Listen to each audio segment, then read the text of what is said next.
Welcome to Read Along Kids! Hey, Read Along Kids! Welcome back to another great adventure. Today's story is called The Berenstain Bears and the Bully, written by Stan and Jen Berenstain.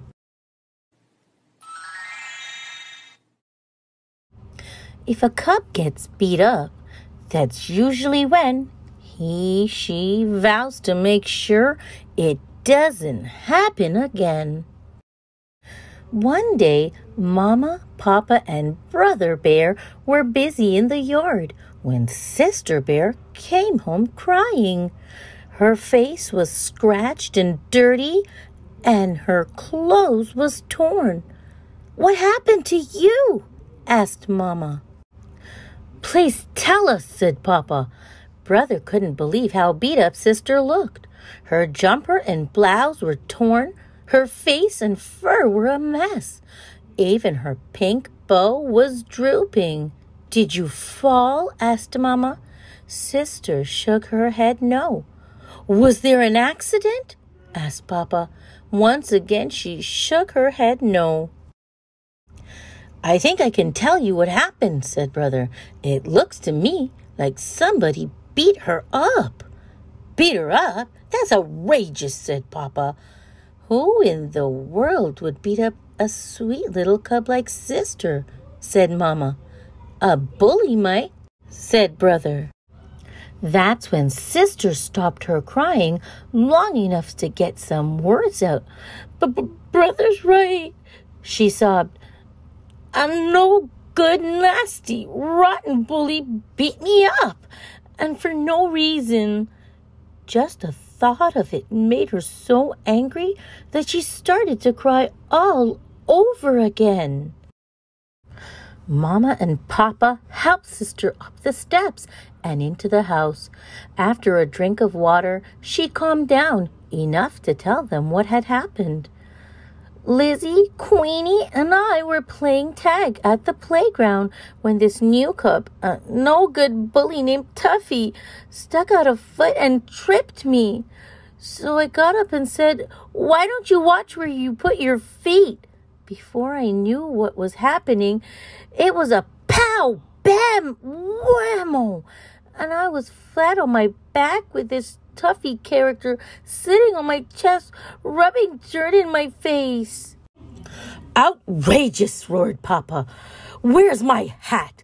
I'm going over to that playground and—" Mama pulled Papa aside. "You're going to do no such thing," she said. "But something has to be done," Papa said. "Indeed it does," agreed Mama. "But right now we have to take care of Sister." She turned to call Brother. "Would you please get me a wet washcloth?" "Where's Brother?" "Don't know," said Sister. "He was here 1 minute, and the next minute he was gone." Lizzie and Queenie were still at the playground when Brother got there. "I've got to do something about a bully named Tuffy," he said. "Where is he?" "Brother," said Lizzie, "I think there's something you ought to—" "Never mind the small talk," he growled. "Just point him out and get out of the way." Lizzie shrugged and pointed to the small building that housed the boys' room and the girls' room. But there was no one there.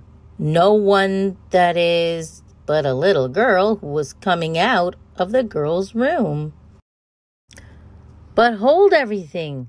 The little girl was wearing a t-shirt that said Tuffy. "You're Tuffy?" said Brother. "Yeah," she said. "Want to make something out of it?" "But you're a girl," said Brother. "What did you expect me to be, an eggplant?" said Tuffy. Brother Bear was shocked right down to his very bones. The big bully he was going to clean up the playground with was not only a girl, but a little girl at that. Maybe even a bit smaller than Sister. When Lizzie and Queenie came over to watch, Tuffy figured out who Brother Bear was. "Hey," she said, "you must be the big brother of little Miss Pink Hairbow." She got fresh, so I cleaned her clock. Want to make something out of it? That was exactly what Brother wanted to do, but there was no way he could hit a girl. If he did, then he'd be the bully. It was all he could do to turn away and leave. "Chicken, just like your sister," yelled Tuffy. Brother headed home, hands in pockets, staring at the ground. Something had to be done. But what? As he passed the school, Brother got an idea, but he would have to hurry. It was Friday afternoon, and the school would be closing for the weekend. He hoped Mr. Grismayer, the gym teacher, hadn't left yet. When Brother got home, he was carrying something in a big bag. Instead of going to the front door, he quietly opened the side hatch and dropped the bag into the cellar. Then he closed the hatch and rejoined the family by going in the front door. "Where have you been?" asked Mama. "We've been having a family meeting."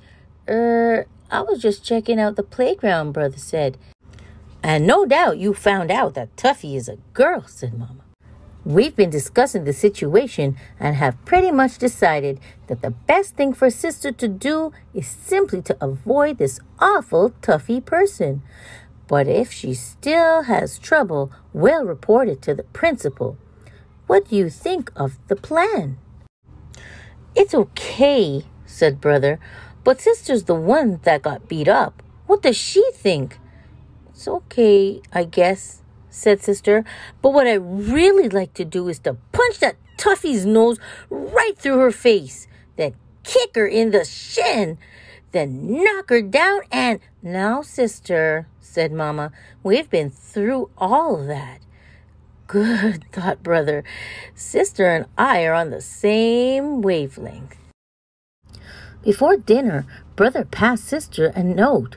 It said, "Important. Meet me in the cellar at 7 o'clock. The first thing Sister saw when she showed up for the secret meeting was one of Mama's big bag of dried beans sitting on the stool. There was a drawing of a face marked Tuffy taped to it, and Brother was standing beside it, holding the bag he had gotten at school. He had also a book. "What's this all about?" asked Sister. "It's about that Tuffy character, and you not getting beat up again," Brother said. "Sounds good so far," said Sister. "Mama's bag of beans is a punching bag," Brother said. "A punching bag named Tuffy," said Sister. "Perfect." She gave the beans a pretty good punch. "Not bad," said Brother. "What's in the other bag?" Sister asked.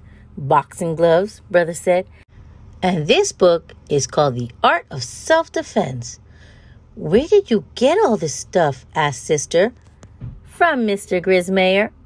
I told him I wanted to do a little working out at home. We've got it just for the weekend. It goes back Monday morning." "Then what are we waiting for?" Sister said. "Let's get started." Sister turned out to be a good student of the art of self-defense. With Brother's help, she learned to left jab, the right cross, the left hook, and the uppercut. She also learned to duck. And she punched Mama's dried beans silly. "Well, you learned quite a lot over the weekend," Brother said on Monday morning. "But there's something very important for you to remember.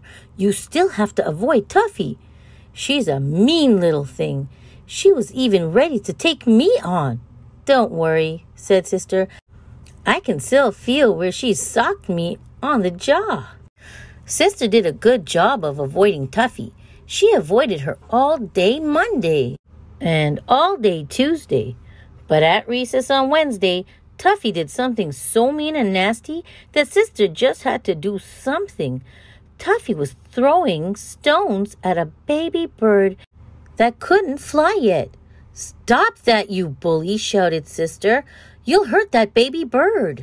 "Well, if it isn't little Miss Pink Hairbow," said Tuffy. "You know something? I'd much rather hurt you." She rushed at Sister with her hard little fist ready. But Sister was ready too. She had her left out and her right up, protecting her jaw. When Tuffy threw a hard right, Sister ducked, then put up her fist, and Tuffy walked right into it. That quickly, Tuffy found herself sitting on the ground with a bloody nose. And almost that quickly, one of the recess teachers swooped down on Sister and Tuffy, pulled them into the school, and sat them on the principal's discipline bench. Sister's mind was a blurry mix of pride that she had protected the baby bird and a shock that she was sitting on the principal's famous discipline bench. But she was even more shocked when she saw that Tuffy was crying. "What are you crying about? I only hit you once," Sister said. "I'm not crying about that," said Tuffy. "Then what are you crying about?" Sister couldn't help wondering what could make a cub as tough and mean as Tuffy cry. "If the principal tells my mom and dad about this," said Tuffy, "well, I'm going to get in a lot of trouble, that's all." Thought Sister. Here's a cub who's scared and worried. Maybe that's why she picks on other cubs. But Sister didn't think about that for long. She was too worried about what was going to happen to her. Mr. Honeycomb, the principal, was very strict about fighting. The way it turned out, one of the other recess teachers had seen the whole thing and told Mr. Honeycomb that Sister was just trying to protect a baby bird. But Mr. Honeycomb still thought it would be a good idea for both Sisters and Tuffy's parents to come in to talk over what had happened between the cubs. And that is what they did. Sister, brother, and Tuffy all learned that talking things over is a lot better than fighting over things. The end. Thanks for listening, Read Along Kids. Remember to like, share, and subscribe for more great read-along fun. Until next time, bye-bye.